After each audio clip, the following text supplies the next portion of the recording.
কি আন্দোলন করে মারা যাচ্ছে, কথা বলবে আলেম। রাষ্ট্র পরিচালনা কোরআন সুন্নাহ অনুযায়ী হবে কি হবে না, এটা কথা বলবে আলেম। তোমার জাতা লাগলে বেটা সুপ্তা নাইলে কিন্তু মলম হুজুরের মুখ লাগাইতে গেলে তোমার ঠোঁটে মলম লাগাই দিব।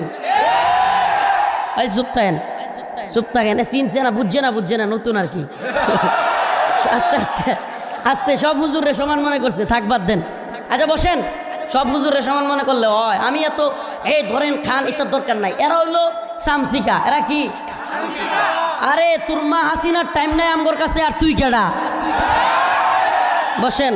এই ফারুকি প্রযোজক, পরিচালক, বিভিন্ন সিনেমার নাট্যকারের এই বদমাশ ইতিপূর্বে আমাদের হেফাজতের আমির, প্রথম আমির আল্লামা শাহ আহমদ শফি রহিমাহুল্লাহকে তেতুল হুজুর বলছিল এই বদমাশ।